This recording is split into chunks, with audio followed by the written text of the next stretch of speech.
कल हम जिस खबर को दिखाए थे वह खबर में एक नया मोड़ अब आ गया है। लग रहा है सर मर जाएंगे। मोहन महतो का यह एफआईआर रिपोर्ट है। मृत्यु का कारण जो बताया गया है वह एक्सीडेंटल फायर बताया गया है। सीआरपीसी की धारा 174 के अंतर्गत इस मामला को दर्ज किया गया है। बोले तो ठंडा से तो बचा लीजिए हमको, उसके बाद कुछ कीजिएगा। बाप रे बाप। रहता होगा, खाता होगा। और यह घर, यही घर है मोहन महतो का। ये देख लीजिए, ये घर मोहन महतो का है। यह गरीब मजदूर का घर कैसा होता है, रहने का स्थान कैसा होता है।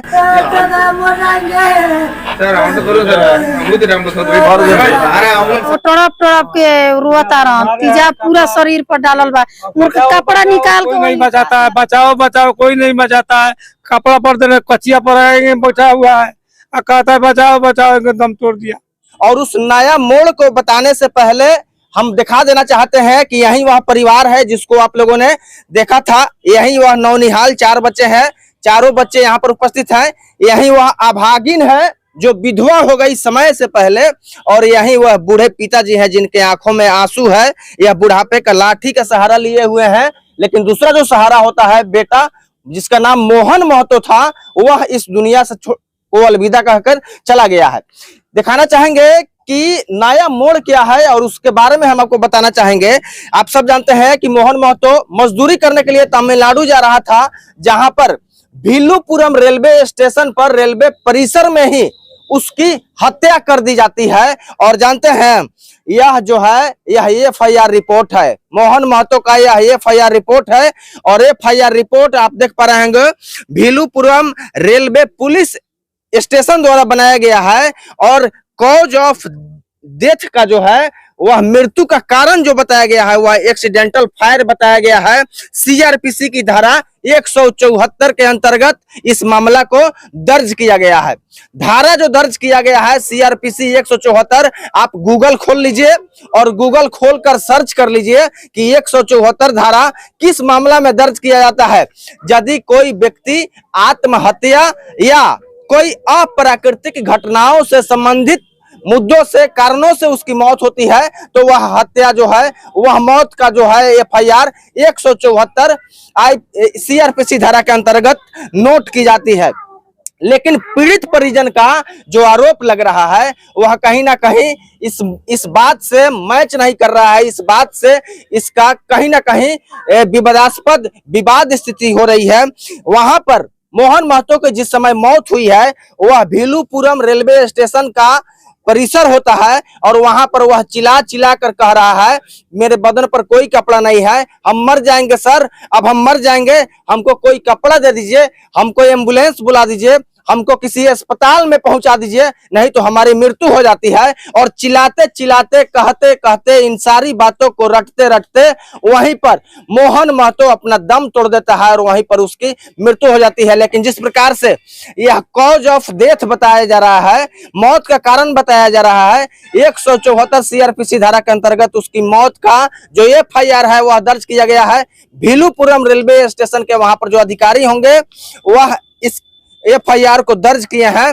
आप सब इस घटना को कल से ही देख रहे हैं, कल से ही यह चर्चा चला हुआ है। यह खबर पहले से भी तमिलनाडु में बिहारी मजदूरों के साथ अभद्रपूर्ण व्यवहार और मारे जाने का मामला सामने आया है। यह कोई नया मामला नहीं है। एक बार इस फिर से पूरे परिवार को हम दिखा देना चाहते हैं कि यही मोहन महतो का परिवार है। यह बूढ़े पिता है। कल यह रो नहीं रहे थे, सब इनका देख पा रहे हैं, अभी भी इनके आंखों से आंसू रुक नहीं रहा है। बाकी हम आएंगे यहाँ पर, पहले इधर आइए, दिखा दीजिए, आप लोग वहीं पर रहिए।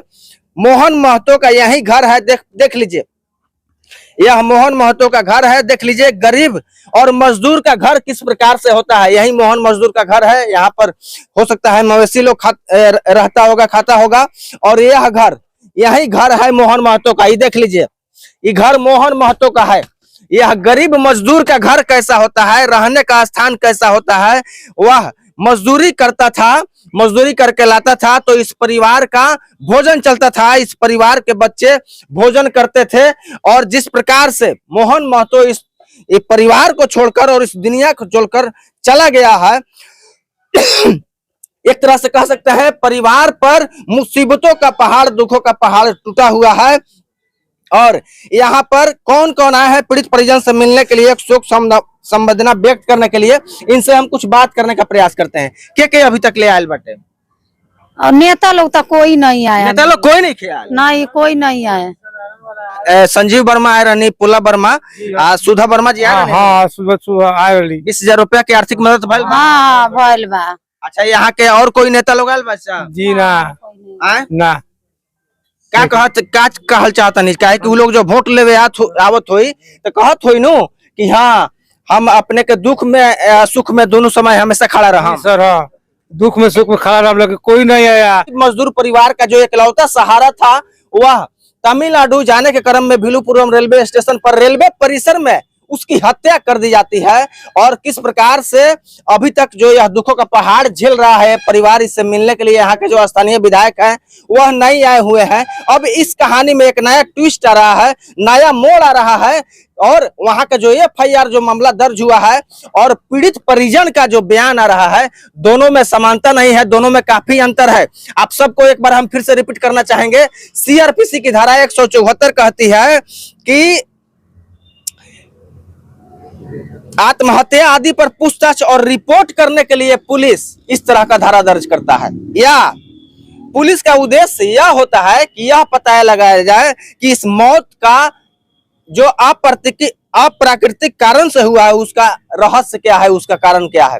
जबकि पीड़ित परिजन का कहना है कि तेजाब से जलाकर और उसको मार दिया गया है। यही ना कह रहे हैं आप लोग? हाँ, वो तड़प तड़प के रोता रहा, तेजाब पूरा शरीर पर डालल बा, उनका कपड़ा निकाल के नहीं बचाता है। बचाओ बचाओ, कोई नहीं बचाता है। कपड़ा पर देने कचिया पर बैठा हुआ है, कहता है बचाओ बचाओ, दम तोड़ दिया।